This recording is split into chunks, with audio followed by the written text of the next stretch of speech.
Coba bayangin, kamu mau pinjam uang ke bank untuk membeli sesuatu ataupun mau memulai usaha. Tapi pas lihat bunganya, kamu jadi mikir 2 kali atau bahkan 1000 kali. Padahal beberapa minggu lalu rasanya nggak seberat itu deh. Pertanyaannya, kenapa sih bisa berubah? Dan siapa sebenarnya yang mengatur semua ini?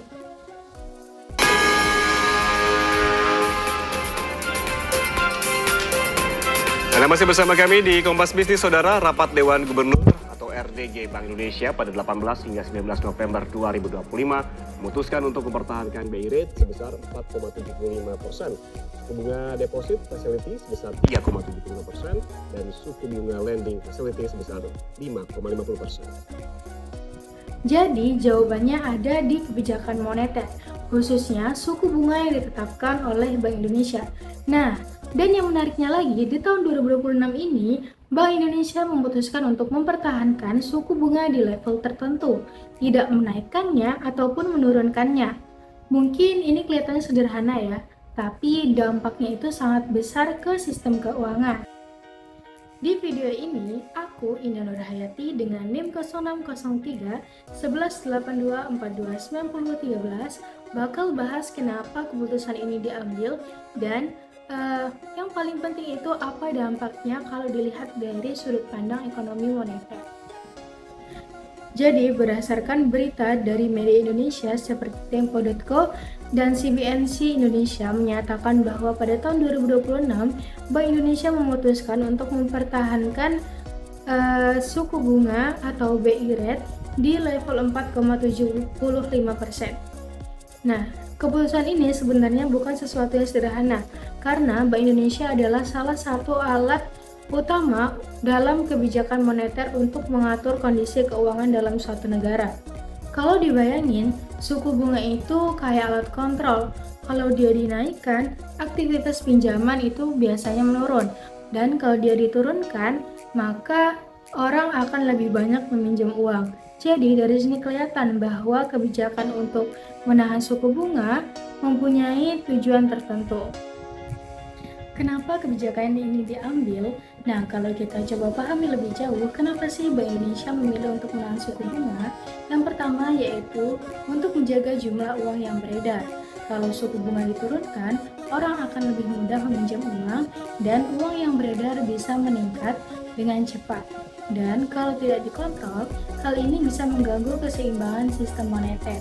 Yang kedua, untuk menjaga stabilitas sistem perbankan, perubahan suku bunga yang terlalu cepat bisa membuat kondisi bank jadi tidak stabil, karena bank harus menyesuaikan bunga simpanan dan pinjaman dalam waktu yang singkat.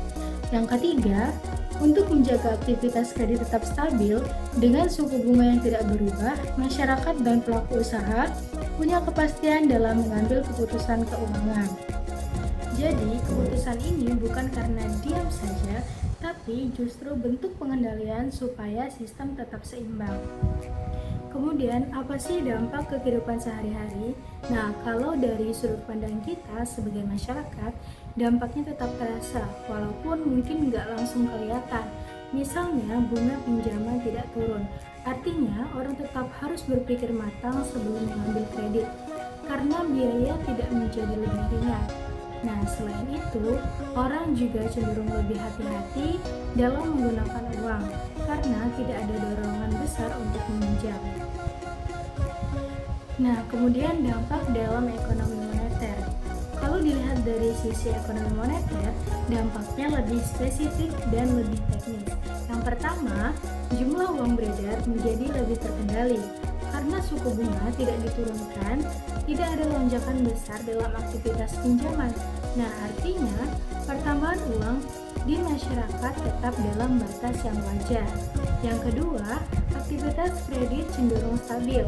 Bank tetap menyalurkan kredit, tetapi tidak mengalami peningkatan yang terlalu tinggi maupun penurunan drastis. Yang ketiga, likuiditas perbankan tetap terjaga. Bank memiliki cukup dana untuk menjalankan operasionalnya tanpa mengalami tekanan besar. Dan yang keempat, kestabilan suku bunga di pasar keuangan lebih terjaga. tidak ada fluktuasi ekstrim yang bisa mengganggu sistem moneter. Dan yang kelima, sistem keuangan menjadi lebih terkontrol karena tidak ada perubahan besar yang bisa memicu ketidakseimbangan. Jadi, kalau disimpulkan, kebijakan ini fokusnya memang ke stabilitas moneter, bukan langsung ke pertumbuhan ekonomi. Lalu, solusi apa sih yang bisa kita lakukan? Nah, dari sisi Bank Indonesia, yang paling penting adalah menjaga keseimbangan antara jumlah uang beredar, aktivitas kredit, dan stabilitas sistem keuangan. Nah, selain itu, pengawasan terhadap perbankan juga perlu terus diperkuat supaya tidak terjadi masalah likuiditas atau ketidakseimbangan dalam sistem. Nah, kalau dari kita sebagai mahasiswa, kita bisa mulai dari memahami bagaimana sistem moneter bekerja, supaya kita lebih bijak dalam mengambil keputusan keuangan, seperti saat ingin meminjam uang atau mengelola keuangan pribadi. Oke, sebagai penutup, kebijakan suku bunga adalah salah satu alat penting dalam ekonomi moneter. Walaupun terlihat sederhana, dampaknya sangat luas terhadap sistem keuangan, mulai dari jumlah uang beredar, aktivitas kredit, sampai stabilitas perbankan. Nah, karena itu, penting bagi kita sebagai mahasiswa untuk memahami bagaimana kebijakan ini bekerja. Aku, Indah Nurhayati, dengan NIM 0603 1182 429013, ingin mengucapkan terima kasih banyak kepada kalian yang sudah menonton dari awal sampai akhir. Sekian dari saya. Assalamualaikum warahmatullahi wabarakatuh.